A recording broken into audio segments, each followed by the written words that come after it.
أعوذ بالله من الشيطان الرجيم. بسم الله الرحمن الرحيم. الرحمن علم القرآن خلق الإنسان علمه البيان.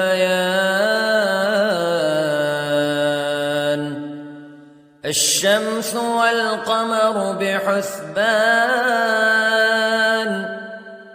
والنجم والشجر يسجدان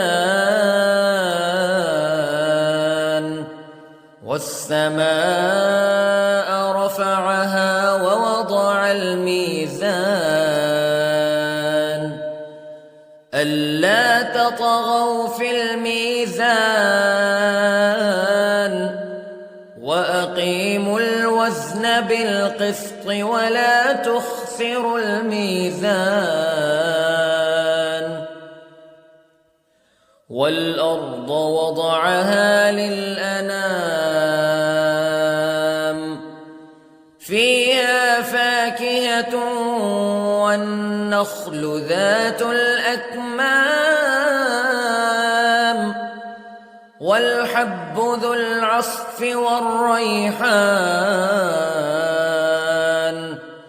فبأي آلاء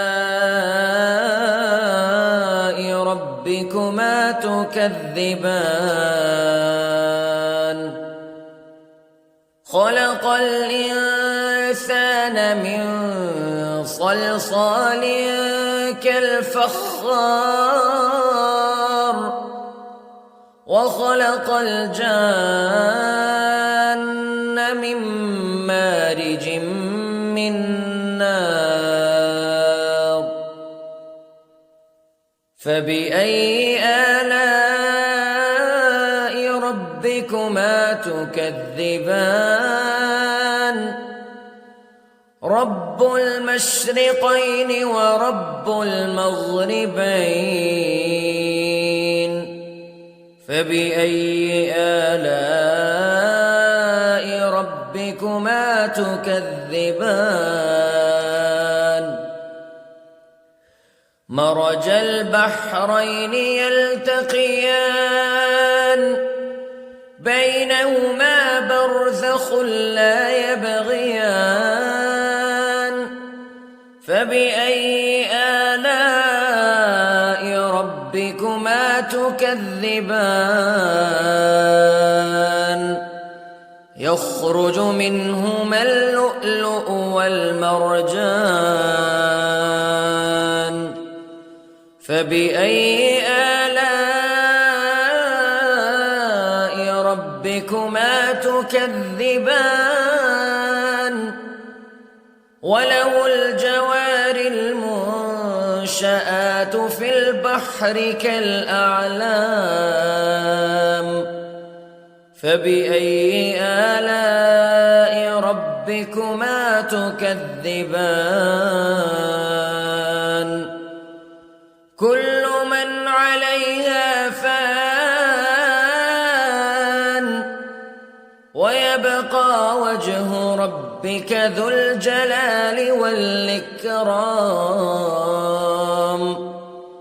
فبأي آلاء ربكما تكذبان. يسأله من في السماوات والأرض كل يوم هو في شأن فبأي آلاء ربكما تكذبان. سنفرغ لكم أيها الثقلان فبأي آلاء ربكما تكذبان.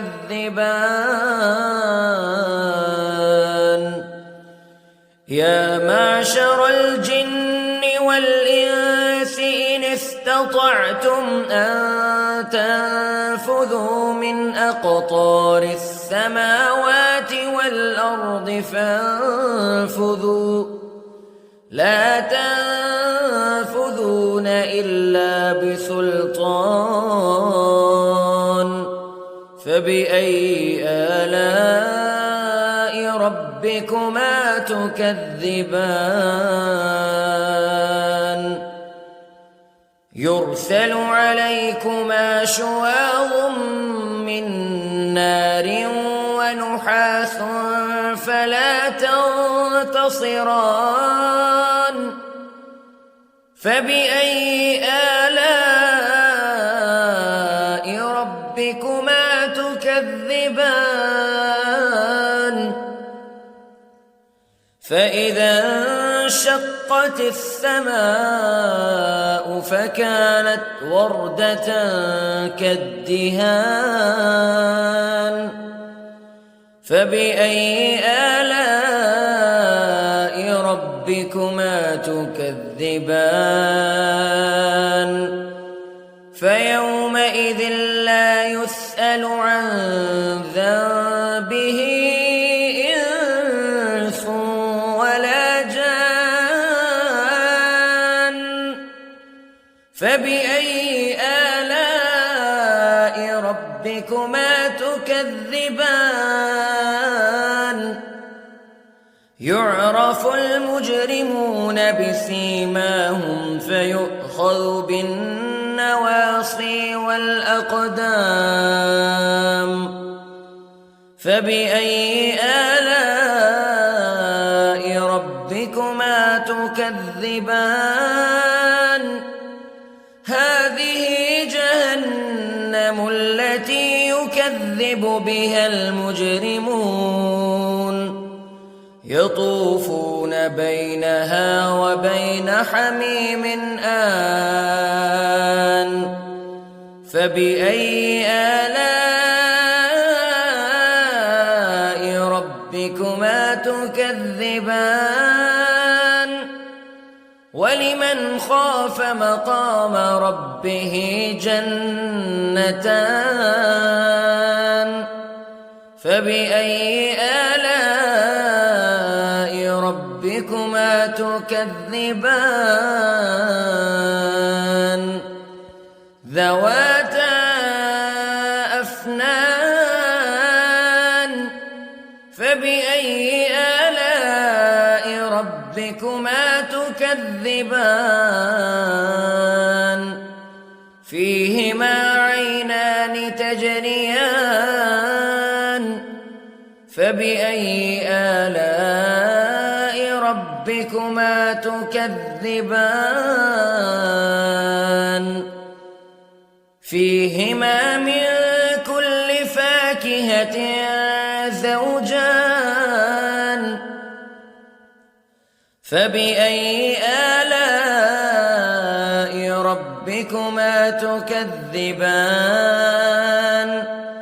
متكئين على فرش بطائنها من استبرق وجنى الجنتين دان فبأي آلاء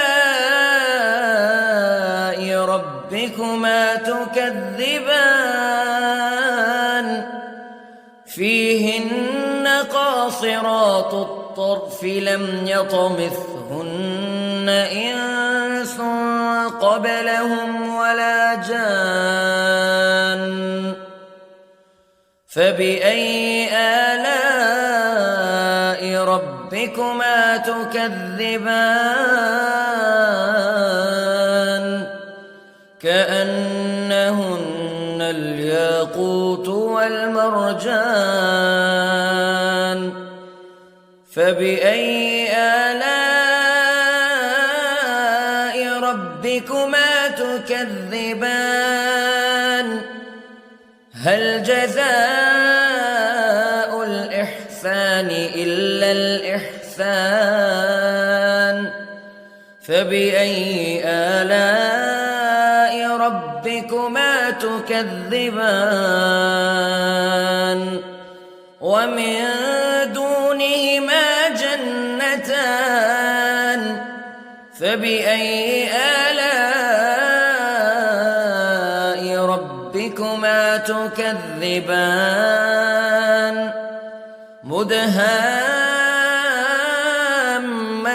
مدهامتان فبأي آلاء ربكما تكذبان فيهما عينان نضاختان فبأي آلاء ربكما تكذبان فيهما فاكهة ونخل ورمان فبأي آلاء ربكما تكذبان فيهن خيرات حسان فبأي آلاء ربكما تكذبان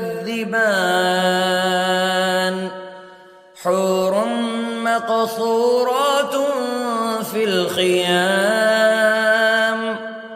فبأي آلاء ربكما تكذبان لم يطمثهن إنس قبلهم ولا جان فبأي آلاء ربكما تكذبان متكئين على رفرف خضر وعبقري حسان فبأي آلاء ربكما تكذبان تبارك اسم ربك ذي الجلال والإكرام